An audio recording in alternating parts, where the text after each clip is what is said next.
FilmProduction. And I'm feeling really self-conscious about bringing a camera here. So there's really not a whole lot to say. You know, just go in and listen to the conference and enjoy.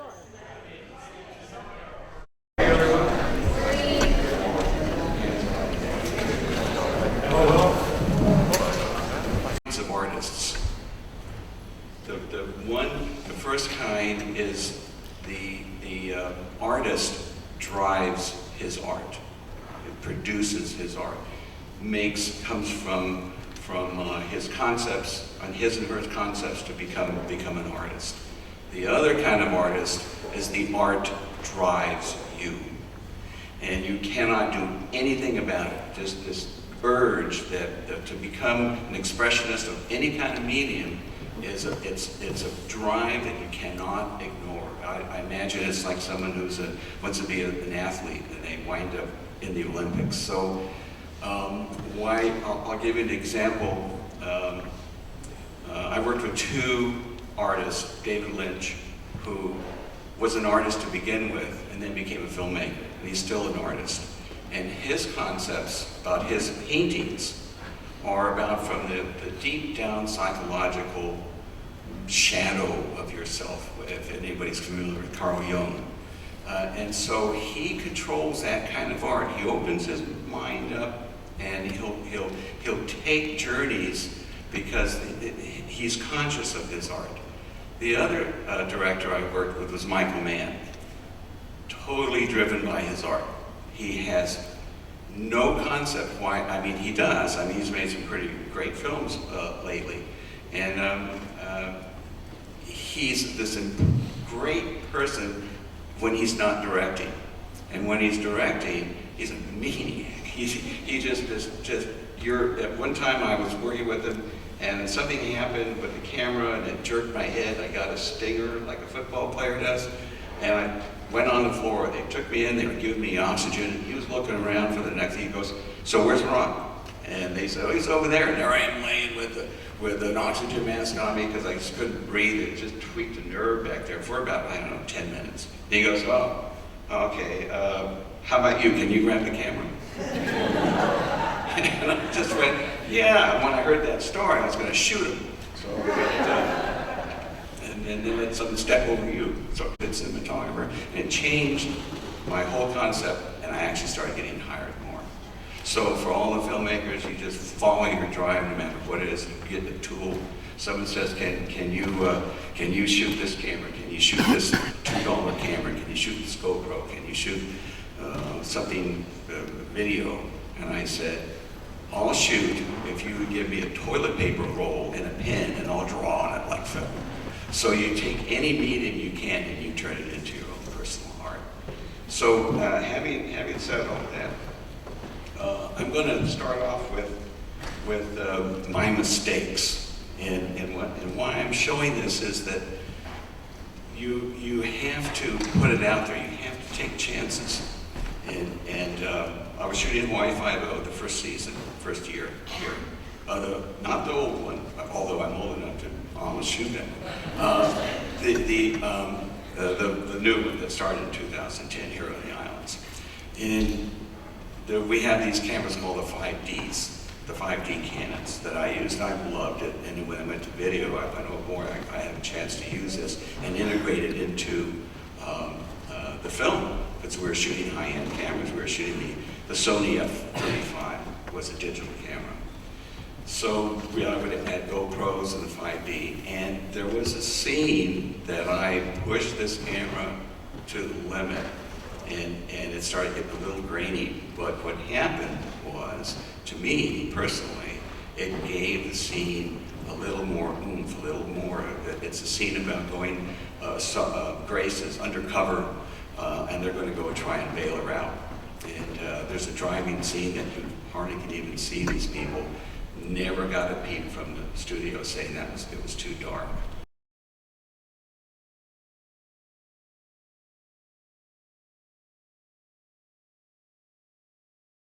I used them because they were a tool. They were small enough to get in some small areas, and that whole scene outside and approaching the building. I had a 1.5K with a little color on it, and I think I had a 2K somewhere, and then I had them, there's a scene afterwards where I had like 5 or 6 police cars, and I just had them turn on their headlights, and it gave this interesting realism to it, and it worked out, and it got light on the actors, and it was something that I went, wow, that worked out. But it was all taking a chance, and everybody liked that. And this is, I think, one of my favorite scenes. It's gritty. That's what I thought HAWAII-5 was supposed to do. Be gritty. Now it's kind of warmed up to a nice bright Hawaii, which we have here. So I just thought, and you can see the car got really grainy, but I went, wow, that's gritty. So I have to apologize because this is a DVD of my little Mac, and it was designed for the television broadcast in HD. The format changed on me. It's actually 16 by 9. Went to a square format thanks to my computer here, who decides to do what it wants to. So it's for a screen that's as big as this 40-inch. You're looking at a pretty good size screen here. It's not as sharp as the original is. So, but I think you get the idea of what I was trying for. And the mistakes were, I was just way too dark in that car, and a few things, but it added to the mystery, I thought. So, chance on, and it was because the Canon 5D in its high def into television, it held up pretty well. It was only about this big, and I had one guy in there with a little kid. In fact, the waters of Waikiki feature over 200 species of marine plants. And the black stuff on the ocean floor is coral. And the white stuff, well, went up against the light. The window, the ports were green screen. So I don't think there's some incredible cinematographers that are going to show you how the real stuff works. And I enjoyed working with HAWAII-5. I love this island, and I really appreciate you all coming to this seminar and sharing our experiences together. And especially John Mason helping out and getting this in theater, and Canon is the one who's actually got us all here financially too. I'm not plugging them, although I favor them because they're really trying to enter into the motion picture business now, full feet. They've got this new 500 that couldn't get here today, but we got the C300 out there that you'll get to see. And some of these will be playing, and the other Wally and Bob's will be playing out on a 40-inch during the hands-on, so you can actually see the images a little more to what the quality of it. So thank you so much.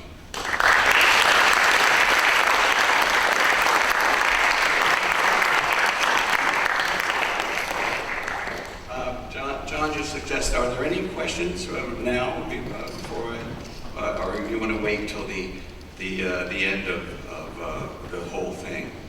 Oh, I can't see. Yes. I was just curious. You said you just had one single kino photo tube in that submarine, but it seemed like there was a green color and a yellow color and a lot of ambient light. So I just wasn't sure how you could get that much light and just shooting with one kino photo.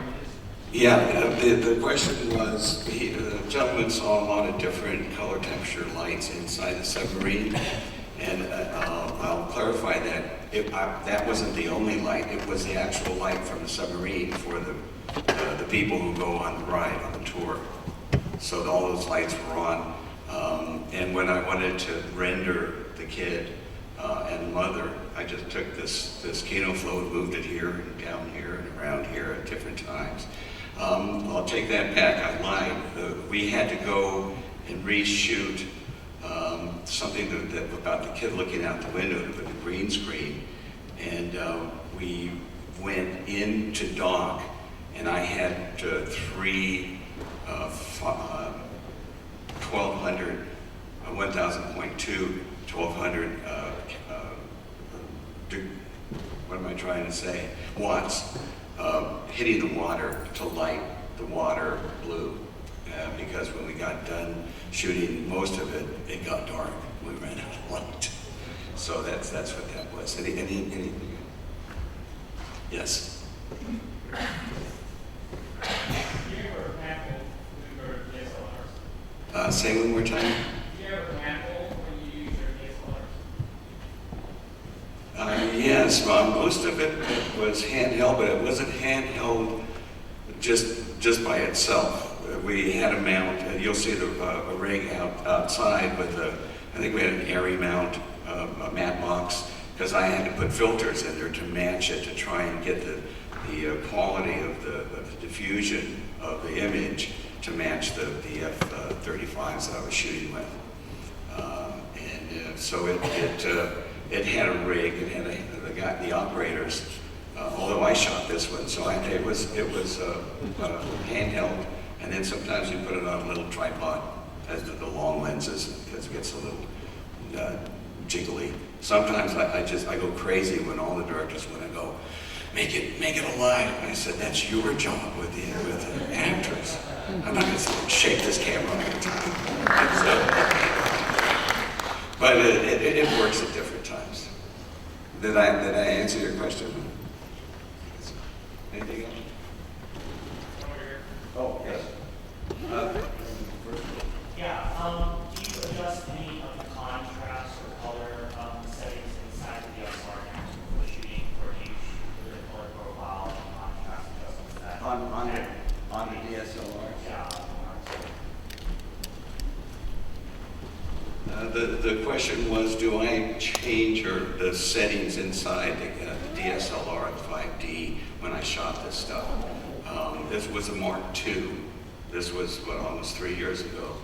And I just set the settings. I think Canon gave me a setting to go to neutral, and the sharpness was like 0.1 or something. But there was just a few small changes, but not very much, because you can, the trick that I've learned in the digital cameras, because they're raw files, is to give as much information onto your recorder as possible, and then in post, just like when you sit in Photoshop, you can do anything you want to. If there's a good dynamic range in there. You set the stop to handle your dynamic range, meaning from the darkest point of your image to the highest point, which Bob Primes will explain to you a little better than I can.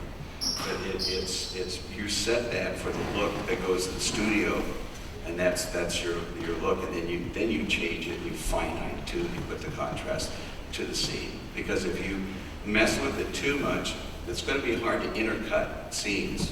You could like here, you'd be shooting and it's bright suddenly, and all of a sudden you turn around, there's clouds and it's raining, and you have to change your exposure on the fly sometimes, and all that has to cut together. Yeah, follow up to that. What color grading software do you use? Say again? What color grading software do you use? Digital intermediate software do you use for processing? The question was, what color grading software do I use? They're all different when you're shooting for television. It's all different post houses. They have their own idiosyncrasies for instance, the houses, unless they're brand new post coloring facilities to get your master out, is that it's something like you're seeing here. I've got a Apple, and then I've got another different kind of drive. There's two different kind of drives. They all have their idiosyncrasies, and what the post houses have had to do is to try and stay up with film, telecine film, get their shows out in their edit bays, and then all of a sudden deal with 5Ds, EX1 Sonys, GoPros, all these different formats, and it's very difficult for them. So it's a kludge, and except for What were you doing? See, it's not easy talking on the mic. No, it's not. I'm sorry. What were you doing before you started your career as a cinematographer, and how did you begin your career? Do I have time for that? I'll do a quick brief. I'll do a quick brief one. Before, I got the passion and the drive to be a cinematographer. I was in the aerospace business. I started off as a design draftsman in high school, went to junior college at night, and by some fluke of fate, I met a surfer dude who used to come here and he fiberglass surfboards, had to shoot a movie. I was working at Lockheed at the time in I think 66, and he had to go shoot this boat race. And I was going to Art Center at night at that time, and he said, do you have a film class there? And I said, no. And I was working with them in the aerospace. I worked on the Apollo project. I worked on the fire control system for the Polaris submarine. All hardwire computer stuff. So I was in a printed circuit board designer and then a mechanical packaging designer, taking the circuit boards and putting them in the box. So we shot this boat race just as a fluke to shoot. And I said, I've never shot a camera. I never even owned a camera. And I shot this little 16mm boat race, and we scrambled to figure out how to cut sound to it in a little movie scope, and I got bit. I said, this is what I want to do. And I stopped drawing to be a fine arts painter, and thought it would be easier with a camera, and I'm still learning how to shoot this thing.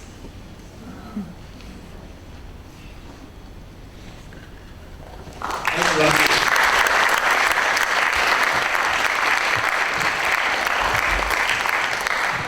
will be around for questions over the lunch hour and later today. Again, we'll have everybody up for questions. All very good ones. Thank you so much, and just keep them coming. Let's turn things now to the feature wall and ask Mr. Wally Pfister to come up and talk about The Dark Knight Rises.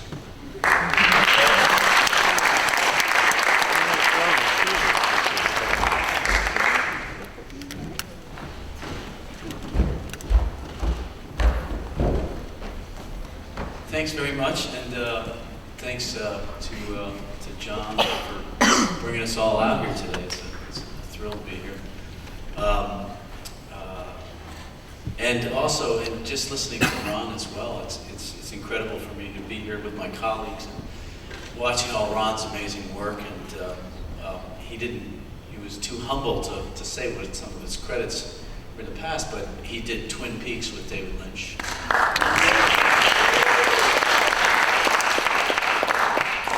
And that was really incredible, groundbreaking television. And I think that's what Ron's known for in his work. And I think that it's interesting as you talk about the artistry of what we do. We're as inspired by storytelling, even as cinematographers, we're as inspired by storytelling. In fact, we need to be inspired by storytelling. And I'm sure when Ron read the first drafts, the pilot for Twin Peaks, it was probably pretty extraordinary material. And that's the type of thing that we riff off of, if you will. We need to have the inspiration of the story to start to create those images. And that is part of the artistry. And I couldn't agree more with what Ron was saying earlier about your inspiration and what's important.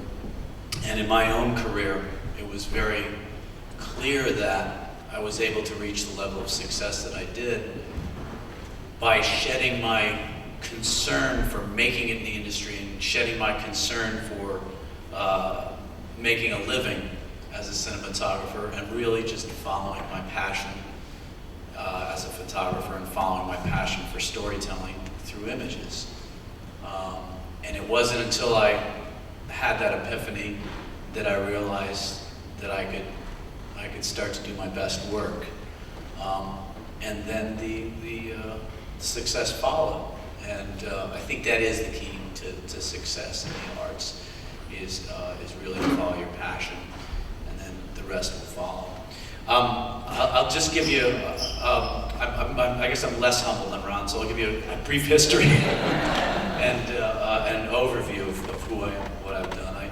I actually started out as a news cameraman, almost right out of high school.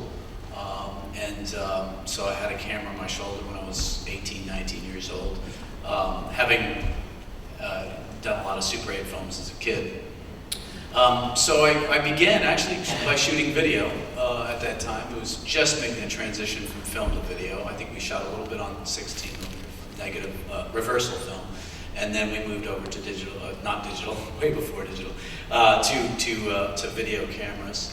I did that for a number of years, and then wanted to go freelance. Wanted to stop working in television stations and stop working at a full-time job. And I shifted gears and went more into documentaries. I paid the bills by doing documentaries and industrial videos. I think all of us did a lot of industrial videos when we were starting to come up, and it was part of how you had to make a living in cities other than Hollywood. I was in Washington, D.C. at the time. I reached my peak doing documentary work by working on the television show Frontline for PBS in the late 80s, mid to late 80s. At that point, I started to get a little antsy and wanted to have a bit of a change in my career. I always wanted to get into narrative filmmaking, and I was given the opportunity, strangely enough, by Robert Altman, who came to Washington, D.C. in search of a documentary cameraman to work on his show, Tanner 88, which was an ongoing story on HBO about a fictional presidential candidate. I was brought on initially as an actor. While I was a cameraman at the time, they wanted to cast a real cameraman to play a cameraman on the show. And so I showed up for the audition with a Betacam and was hired right away by Altman and his producer, the late Scotty Bushnell. And so I got the bug pretty quickly to get into narrative films by doing that, because I shot footage for Altman, the camera on my shoulder, in the same manner I'd done my documentaries, my news work, and he started using the footage that I was shooting as well as filming me on camera. As my on-camera role decreased because of what a horrible actor I was, the footage, the other side, increased because he was really liking the footage that I was shooting.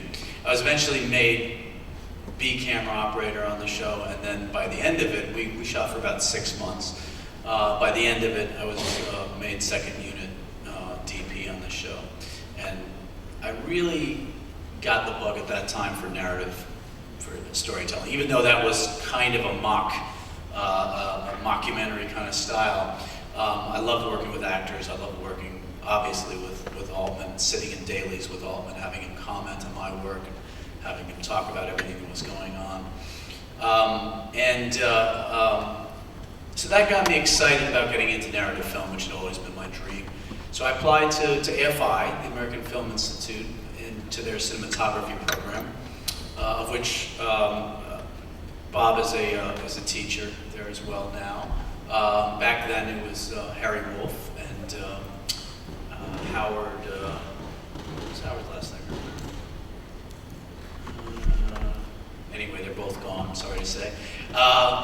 So I moved out to LA to get into narrative filmmaking, went to the AFI for 2 years, to the cinematography program, met a lot of good friends there, made a lot of contacts, and made some interesting films. And that, I knew why I was going there and what I was doing, so I really took advantage of what Ron was talking about earlier in being happy to fail, being happy to make some mistakes, going very, very dark, going handheld with the camera, doing whatever it took to experiment a little bit, to use the opportunity of that education as my laboratory.